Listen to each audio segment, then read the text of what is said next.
You're listening to the Dungeons, Dragons, and Psychology Podcast.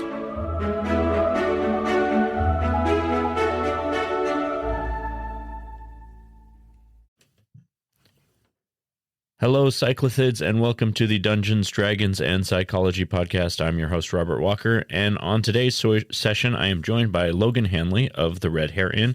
Logan, welcome to the show. Yeah, thank you. Thank you for having me. I'm really excited to be here and talk some D&D. You've got, with the Red Hare Inn, you've got quite a bit of projects that are associated with that. You've got the Ecrium Expeditions, Tales from the Red Hare Inn, the Red Hare Missive. Can you tell me a little bit about what the Red Hare Inn is and about your actual play homebrew campaign that you do?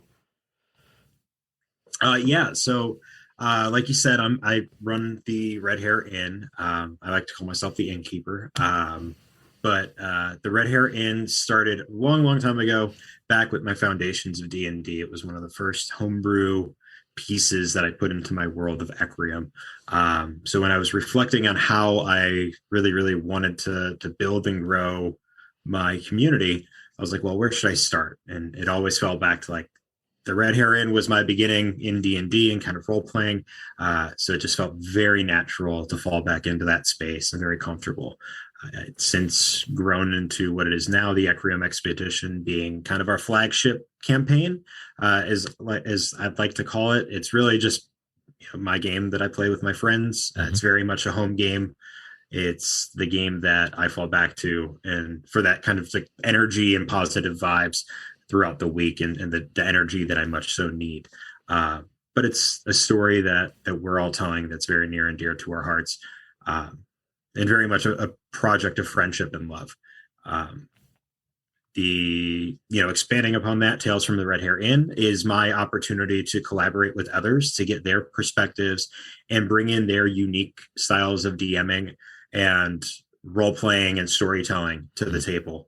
Collaborating very similarly to how Matt Mercer is doing with Abria, and now with Brendan Lee Mulligan to do the Exandria Unlimited series, where it's just a chance for us to really build out the lands of Ecrium in a way that I would have never imagined and thought possible. Whether it's same time periods, looking back at prehistory is very similar to how Brendan was doing, or even in some cases looking at some of our players' backstories or things that they've talked about in the Ecrium Expeditions proper, through the lens of the DM player. Nice. So the Ecrium Expeditions, I think you guys have published like 16 episodes of that now. On YouTube and podcasts, I think we're at like 16, 17. Yeah. I need to be more. That's one of the things I struggle with, is being consistent with making sure those are up to date.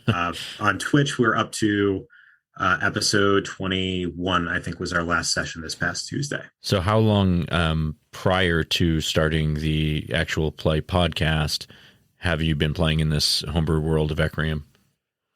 Ecrium has been around since 2016. So I started DMing and running games shortly after learning what D&D was and like how to play. I've been playing in a Lost Mines of Phandelver game over Roll20 one summer. Kind of just stumbled into it with an old Xbox buddy of mine as a way to stay connected while I was away visiting my girlfriend, now wife. And so we played a couple sessions. The group, because it was Roll20 and none of us really knew each other, just kind of fell apart after the first couple sessions. It wasn't very consistent. And then when I got home for the summer, I was like, hey, Brendan, my brother, hey, Brendan, I got this new game that I found. It's really cool. It's called Dungeons and Dragons. And like, we'd heard of D&D before. My dad had talked about it a couple of times and how he had played, but we had never really delved into what it was. And so I'm like, I already got all the books. I already know how to build characters. We're good. I'm going to run a game. You don't have a choice. You're my little brother. We're both. It's like, you're my little brother. We both live at home. So like, this was right after I got out of college, and I was like, we both live at home. We're going to play D&D. And so we ran across the street. We grabbed our other neighbor who was a year younger than my brother, and was like, you're going to play. You don't have a choice. You're a nerd like us. We're going to do this thing. And so started a Lost Mines of Phandelver game. And while I was running Lost Mines, I was on the backside of things, starting to create my own world, create Ecrium. because I had felt very passionately, I guess the word would be, about Hmm. writing my own thing and like making it my own rather than following a module at the time. Yeah. It was just that idea of like, this is mine. I get to kind of build and create how I want to.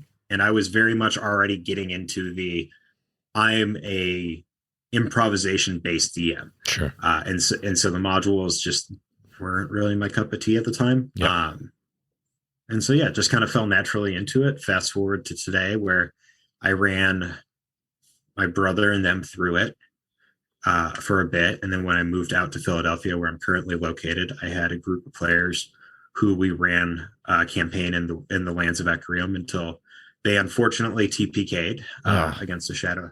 Listen, Shadow Dragon high level was just Yeah. they prioritized a couple things where they shouldn't have, and it cost them. But yeah, so they ran them through that, and then finally got to the point where I was ready to bring it to kind of the live streaming, uh, and podcasts, YouTube arena. And so I had dipped my toes in right at the start of the pandemic to streaming, and had met some really cool people and some Hmm. awesome friends, and was like, "Hey, do you want to go on this adventure with me in my world?" And they were all like, "Hell yeah!" And so that's how it got started, and it's slowly growing into me stepping back, going, "Hey, if people want to come into the world and run, a one shot or a mini series, then cool, let's do it. Let's figure out where what you want to do, the story you want to tell fits, and let's collaborate and world build that together."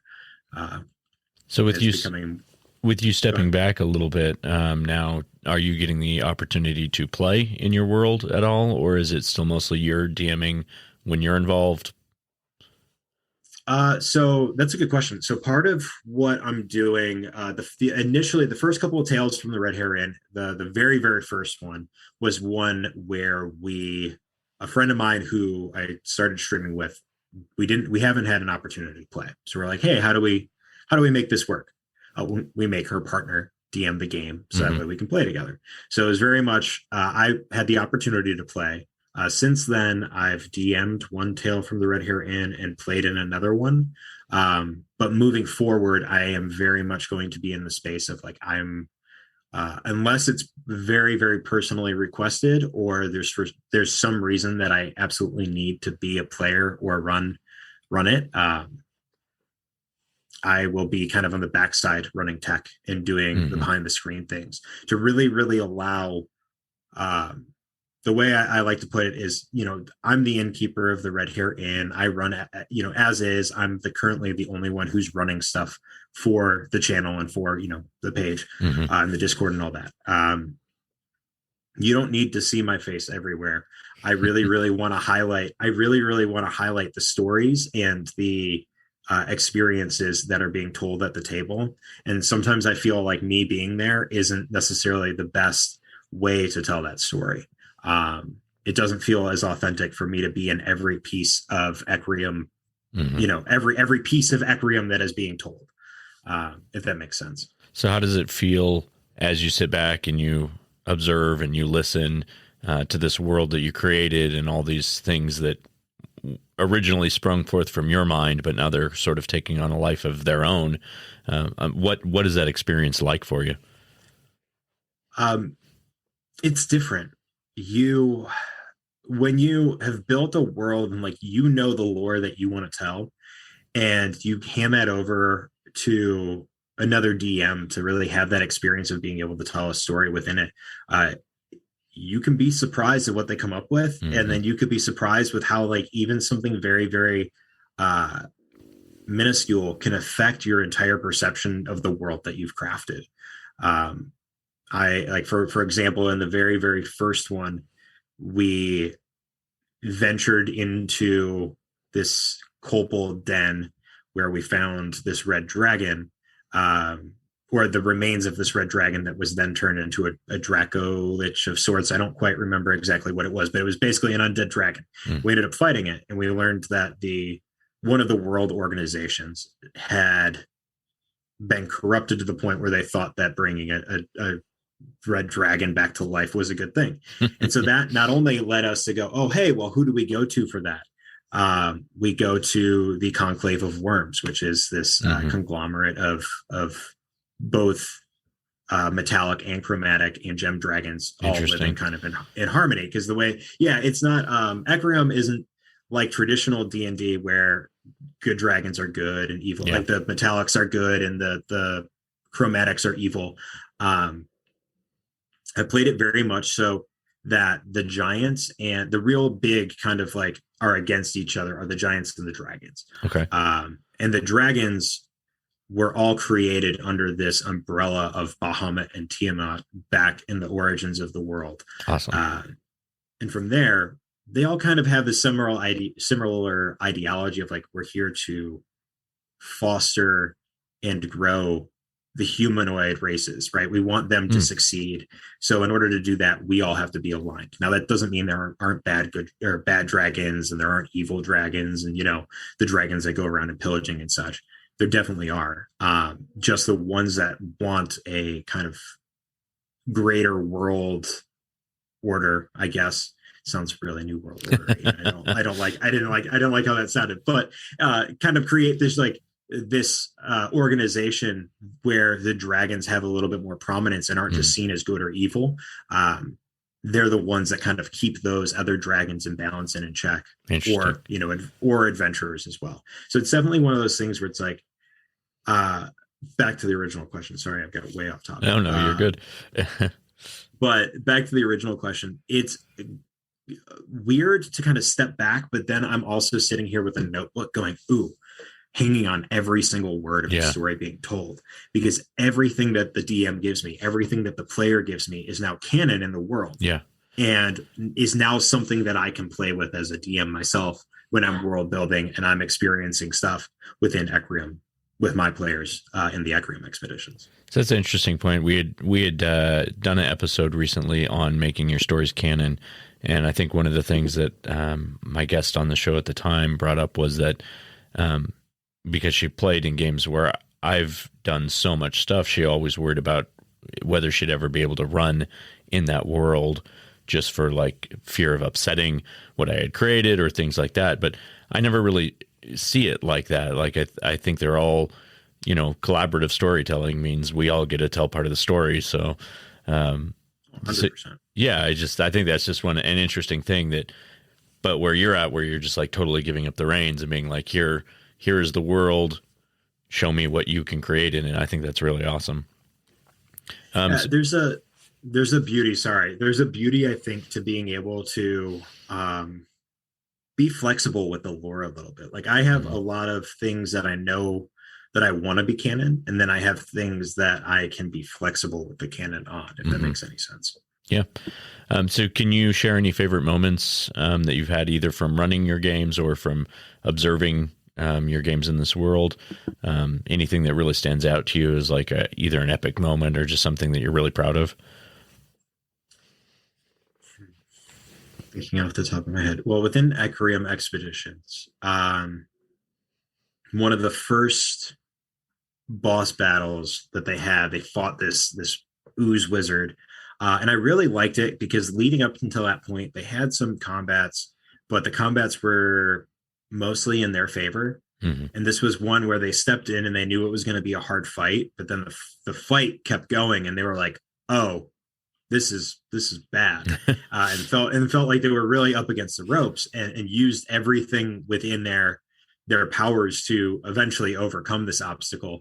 But I just found it particularly funny because the wizard in the party, and particularly memorable because the wizard in the party, every single spell that the wizard cast either didn't hit or was saved against.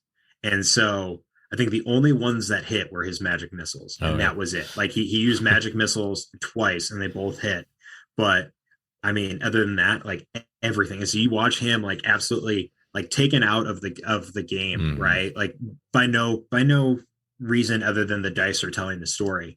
And the rest of the party going, oh snap, like we need to overcome this somehow and eventually being able to do so. I run a very RP heavy game, so there are a lot of little RP moments. Our halfling bard made a deal with an archfey to secure the cure for like an oobleck. So ooblecks are a kind of were plaguing the town in the beginning that they were in. And so they needed to create some sort of like antitoxin to let people drink and then kick out the ooblecks. And they needed a very particular plant. They went into this forest, ended up turning into a little like fey pocket dimension, Hmm. and had to make a deal with an archfey in order to get what they needed, which is also really fun to run. That is cool. That sounds exciting. So our main topic today is on adventure writing, and really what we're talking about is not necessarily writing an entire campaign, but just a small piece of a campaign, an adventure that can be, a one shot or several sessions long. But some of the ways that DMs go about writing adventures for their players. And for me, I kind of write an adventure in like the micro scale of the way I write a campaign.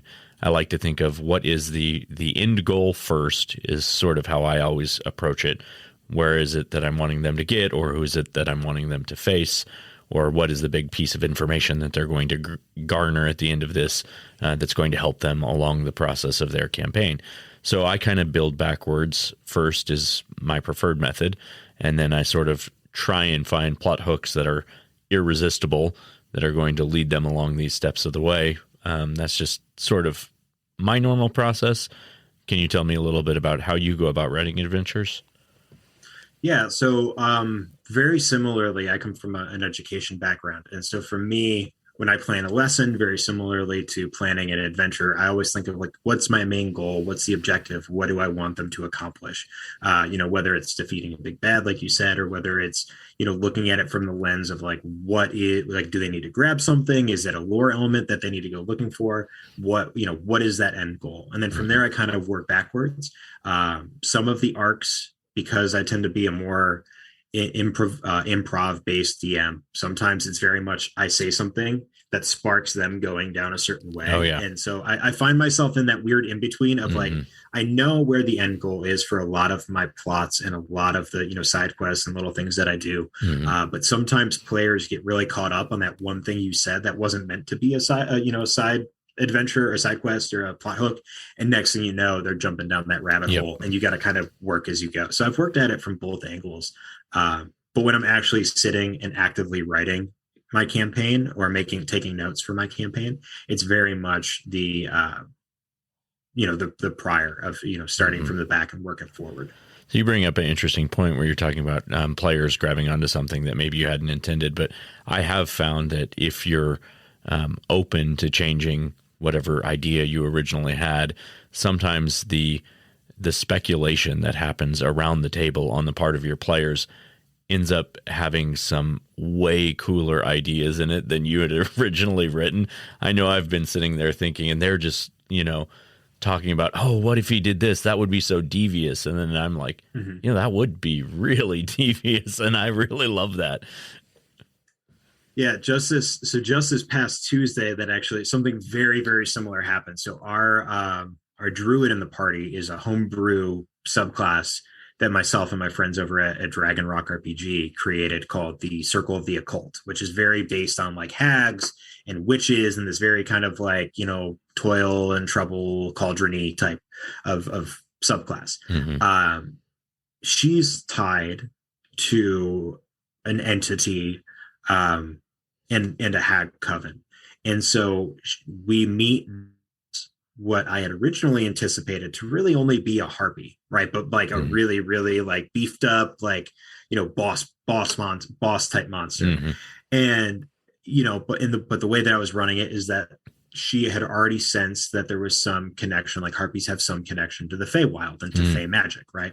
And so she's like, am I picking up a vibe, a very familiar vibe, which I knew meant, for her meant, am I getting like, this is a hag, right? Like, is this like, am I getting that, like that same kind of vibe that I got from somebody from the coven that I grew up in? And in my head, I went, well, it wasn't supposed to be, but now it is. Yeah, like, exactly. because it was one of those things that was too good to be true. Because this, I was thinking in my head, like, how else would this super beefed up, powerful harpy, who is from Fey magic, not be somewhat connected to a, not necessarily had to be connected to a coven, but have as powerful magic or have as powerful of an aura about them Mm-hmm. as a hag, as who's a part of a coven.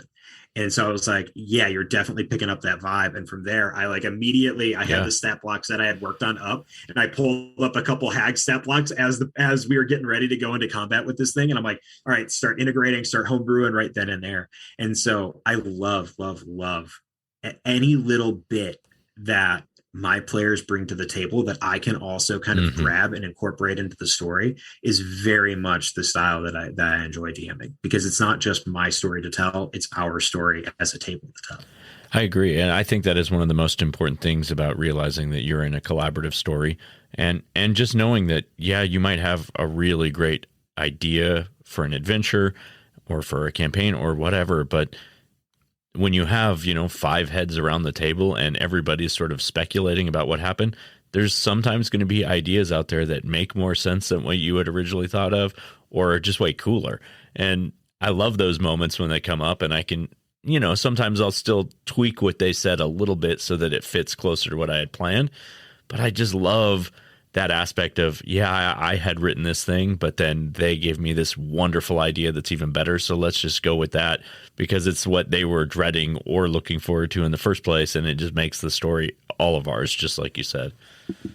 Yeah, especially when you're feeding off the energy at the table, it's very contagious, because when they're excited about something, it makes you excited about something. Mm-hmm. And then when you're excited about something that they've now, or like when you've brought something to fruition that they were already excited about, it's that like, hey, I'm giving you back that thing that you were so excited about. And it either terrifies them, like you said, or it's just that energy kind of vampirism back and forth that we naturally seek as DMs. Vampirism, I like that.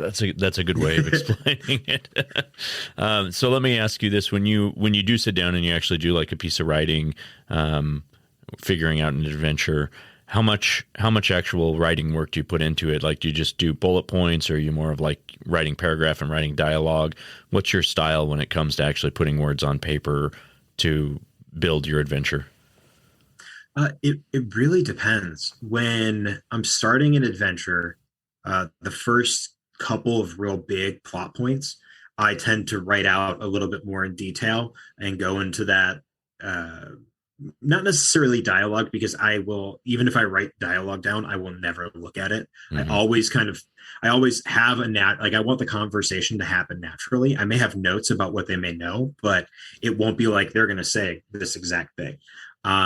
Right. But no, in general, it's very much bullet points. I tend to outline a lot more, being, like I said, very based on improv and feeding off of, back and forth with the players. I tend to often under prepare more than I over prepare. Yeah. If that makes sense. Sure. Yeah, that does make sense. And honestly, I think for myself, generally speaking, I'm more of a bullet point sort of writer as well. I think the exception for me is like, I think you mentioned as well, when you're first starting your first couple adventure points, I do tend to write a little bit heavier at the beginning, because I think it does help me set a better foundation for what the adventure and what the world's going to be, what the players can expect to experience as they start in the world. And by the time I get through that bit of writing anyways, we're already off to the races for they're chasing after the things that they're really interested in. I've got a better idea of what their characters are. And then the improv part of it, I think, makes a lot more sense once you get past that. Yeah. And when it's a very, the Acronym Expeditions is very much so an open world, player driven story. It obviously has elements that I as the DM have to throw in, because if I don't, then the story doesn't progress naturally. But it's finding ways to key off your player interests that continue the story that you want to tell as the DM, but also tells the story that your players want to tell about their characters and about their group as a whole, that I think is most important. Awesome. Okay, well, let's go ahead and move on to tricks of the trade. So for today's tricks of the trade, I have asked Logan to come up with a few ideas for single session adventure ideas. I have a couple of my own as well. I'm going to go ahead and share one first, and then Logan can go. We just go back and forth while we have ideas. And so the first idea I have for a single session adventure would be tracking down the author of a mysterious note that makes its way to the party and promises a great reward to whoever can find out who the author is. So there can be little clues left in there that can lead them on sort of like like a wild goose chase, or think of it more of like a what's the word I'm looking for? The scavenger hunt type style. Just running around town. It could be a good way to get them familiar with the location that they're in, meeting a lot of NPCs and picking up on all these pieces until they finally find out who the author of this note was. I like that too, because there's a way that you can build it where maybe the note itself isn't all in one piece. So you have that kind of, like you said, that scavenger hunt idea where like they first start here and then they got to go to the next place and they find another little bit that they can add on that brings them to the next and on and on. And I really, really like the one thing I really enjoyed about session 0 is talking about getting them super familiar with their that kind of starting location, that starting setting. And so bringing that in and kind of building upon it's really cool. Really awesome. Thank you. Yeah, I think it's just fun. Like I think scavenger hunts are kind of unique. I think to some computer video games where you kind of do similar things like that, where you got to go talk to this person, then talk to this person. And it's a good way to learn what the world and the setting and controls are like in a computer game. But it makes sense that it's a good way to get familiar with a storytelling world as well. Yeah. So the first one that I prepared, I didn't know when I wrote this how similar to what I was just saying in session 0, what you talk about in session 0 for like the start of your adventure, that this really is. But I wrote, it's called Misty Shift Managed. And it's this one shot where they aren't level 1 adventurers yet. They're still commoners. But they essentially have to do all of like the duties around town. So like all the problems that all the villagers are having around town. There's one where they have to go and get honey for the local meadery because the dwarf who runs the meadery has to or is sick and can't really go out and do it. They have to find out who the individual who is stealing a bunch of pies is. And it's really cool because these are all like little almost like vignette stories that they can tell, but very similarly kind of get to know people within the community. There's another what do you call it? There's another one where they have to go and figure out why the sheep are missing, right? Their sheep going missing ends up leading to a bunch of wolf spiders. And then all kind of culminating to them really being like, hey, we are really good at this type of stuff. What happens if we want to like go out and adventure and do things and like be more than just like whatever our day-to-day job is, right? And so they end up getting kind of contracted at the very end, or at least being contracted at the very end by the what's his name, the mayor, or like the alderman of the town. Which I always found was really fun. It's this nice little way to kind of build that community, not only in the place where they were, like where the adventure was starting, but also amongst each other. Yeah, I like that. I love anything that ties them to their starting location. It really gives them a foundation of a springboard, to move forward on. And I think having relationships like that, where they've built connections to NPCs and to your world, make it much easier in the future to motivate your players to go out on adventures or do things when you need them to pick up on your plot hooks. Sorry, my second one that I had would be having your players have their characters put on a one-act play when a performance troupe fails to appear for the town festival. So they have to come up around the table with an idea for a one-act play, use their skill checks in order to perform that play, performances, and all the other skills that they might be able to incorporate into it and tie it into something that's going on in town, a local festival or something like that, so that they can have a theme that they might need to follow. I like that. That's really cool. And like if the festival's already there, it already builds, like you said, it builds the foundation of like, this is the theme that your presentation kind of has to be about. That's really cool. My second one It would be there's a ruined tower in the middle of the woods, and from that tower, the nature around it has been dying and decaying. The recently, the town that you live in has noticed that the trees that the lumberers are, or like the lumberers are bringing in, are continuing to have this blight, but bringing insects that bring the blight now into the homes. And so the party would have to go into the forest, figure out what's going on with the tower, and then figure out how to stop it or how to, overcome it. Mm-hmm. Awesome. Okay, so thank you for joining me today. I really appreciate it. But I do want to ask you before we sign off how my listeners can connect with you directly, where they can follow your podcast and all of the projects that you've got going on. So if you could just share with them the best ways to do that. Yeah, so you can follow us on the Red Hare Inn. Generally, all one thing, on Instagram, on Twitch, on anywhere that you get your normal podcasts. So on Spotify or Apple Music, where is generally where I see the most downloads. But I use Anchor, so it goes everywhere. And then on YouTube as well. It is, we do mainly live streaming, or I mainly do live streaming. Ecrium is a live stream show that we then push into YouTube and podcasts.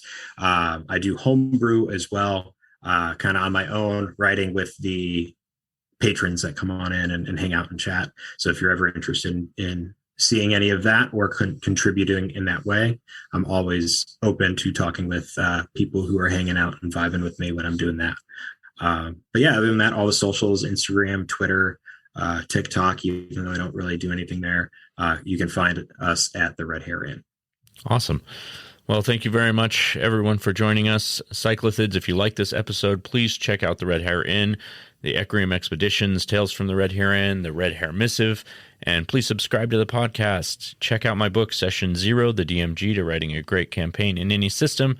It's available on Amazon, and there's a link in the show notes. And always feel free to send me an email if you have any suggestions, comments, or ideas for future shows. The address is all one word, dungeonsdragonspsychology@gmail.com.